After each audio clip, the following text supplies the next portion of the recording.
someone else. All we want is please. Giving us, giving no time to breathe. This is our identity.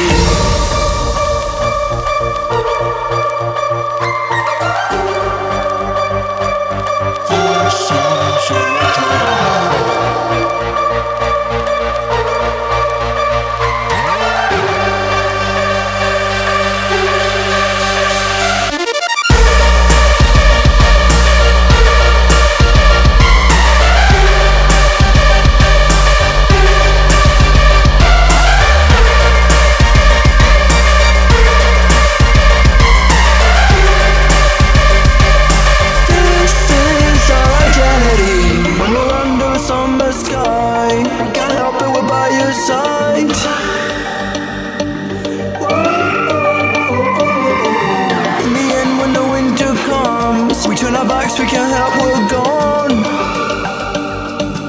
This is our identity.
Hi, welcome to Timor. Oh no, Ataúro, sorry.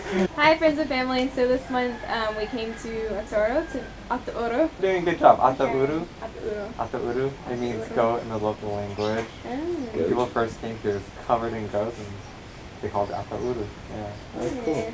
We're sitting here with Vince at Monaco Correct, which is a restaurant and accommodation, which you can come visit, which is It's like a 20-minute tuk-tuk ride. from Bali, which is where you first get off the cargo ship or whatever ship that you take in to Atauro.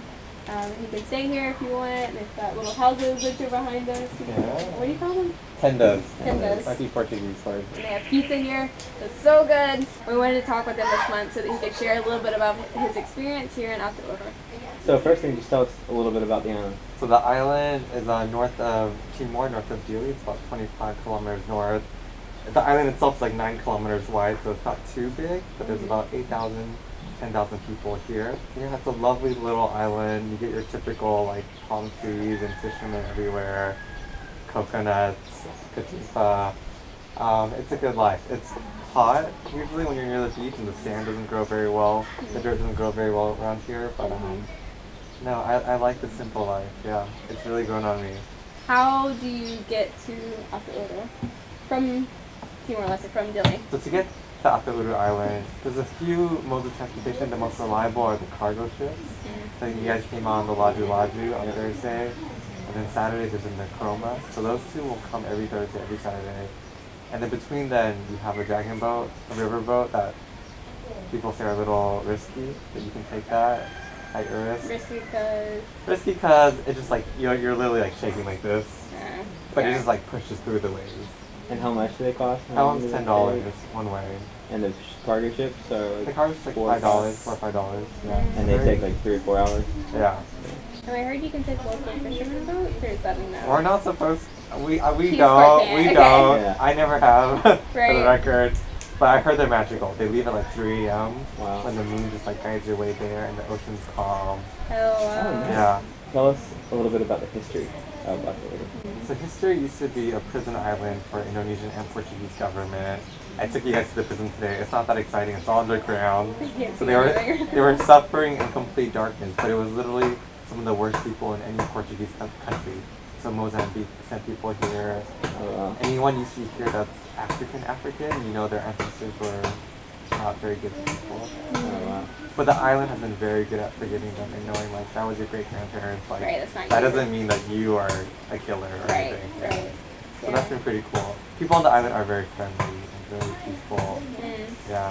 When the Portuguese left, they just left and then Indonesia came. Atauro didn't get involved in the fighting of that. Oh, there's actually a wood carving. It's not prepared yet, but it basically depicts the story of Atauro and how they believe that when Indonesia tried to come, the whales and the dolphins and the birds and the wind and everything came together and pushed the boats away. Oh, and they feel very confident in saying that like boats tried to come to Atauro, but they all got pushed away. They got flipped over. They were turned around. Wow. And yeah, they love the animals and everything for that. It protects them. Yeah. It's called Nature Protected, that piece I'm working on. What did happen is that stopped boats of food coming. So people all went up and hid in fear that boats might come, but nothing ever came. And they just kind of starved and were hungry and scared. And and all that food and stuff that we do rely on from Dili, it didn't come for a long time. Can you tell us a little bit, now that we've talked about the past, can you tell us a little bit about what's planned or what you've been hearing through the grapevine for the future of Atauro? Yeah, so the government has specified Atauro and Inclusi as specific economic zones. Yeah. And so there's a lot of investment opportunity coming to the island. A lot of it is good. A lot of it, people don't know how they feel about it. I have mixed feelings about it. The development is good and their intentions are good, but I think there's a lot of really beautiful culture here that's very simple. And I think if you're trying to create luxury tourism and people are talking casinos and helipad and luxury this and that, like it'll bring money and it'll employ some people on the island. But there's still a little fear that their culture's gonna be lost and all these traditional homes are gonna be demolished. And But a lot of the development that's being geared towards Atauro is tourism focused or like luxury tourism focused. yeah, what we heard so far is that anything 50 meters from the beach is now government land. And if you owned any of that, if you were living in any of that, you're at risk for losing what you have. Yeah, what would a tourist want to find here? What would they hope to see? What are some of the claims to fame about the island? I think the most popular thing about Atauro is its biodiversity. It is #1 in the world by far. Wow. Yeah, Conservation International. Ethan came and did a lot of research and they discovered we beat out the next country by over 100 new species. Wow. And they didn't even spend that long. Including fish and birds and all kinds of stuff. Fish, birds, plural, like types of mouses, types of birds. Oh my gosh. Yeah, there's such a wide range of fishes when you go swimming that it's insane. Part of it is that coral just hasn't been touched. Yeah, not that many boats have come in. So it's all been preserved, well protected. Yeah, so you'll see things you might not see anywhere else. So we get the backpackers, adventurers who want to come in and explore something new. And what about art? Like art's pretty big here, right? Yeah, so there's a lot of, every single village has their own style of art. It involves like palm fiber weaving or making kites out of Atauro palm grass. There's wood carving, which is very well known in the next village over. Pottery making, a whole mix of things. And the boneka? Yeah, boneka, what we do is sewing dolls from like local ailele, like a pod, with cotton like stuffing in it. Yeah. What does the daily life look like for someone who lives on Atauro? The daily life, most people are fishermen. Like everyone will know fishermen. Everyone will like have their own personal boat on the beach. So a lot of people will wake up early and go out and either collect burutasi, the seaweed, or their husbands will go out on the boat and start laying the nets down or pulling up the bamboo cages or pretty much collecting what they got overnight. Yeah, fishing while it's not too hot just yet. And they'll come back and do a lot of resting, carrying and descaling with fish. Their kids will walk around the street with like sticks with a ton of fish hanging on it, octopus, whatever they got that day, and try selling to the neighbors, selling to the restaurant. A lot of subsistence farmers, some farming, mostly fishing, working on some crafts, so wood carving or just weaving. So right now there's one generator on the island that the government's given us, so they turn it on 6:30 p.m. till about 6:30 a.m. And so that's like prime time if people need to work or if we need to print something or if I need to charge my computer. Yeah, so we do wait for that. So that's maybe an average person's normal life, day-to-day life. But what about yours? A week for me is pretty hectic. I think I came in and I saw so much opportunity. I got really involved and I just feel like, oh, if I can make this happen, I could see a really direct impact in these businesses. So I signed myself up for a lot. And basically Monday through Friday, each day is like with a different org right now, and a different project. I was juggling it my first year, kind of juggling everything every day, but that was too much. So now I'm like, okay, this day is this thing. This day is for this org. And I'm trying to really hone in on these projects, making sure we're meeting every week and continuing tracking the progress, making sure, we're helping with Monokonkorek, restaurant and accommodation.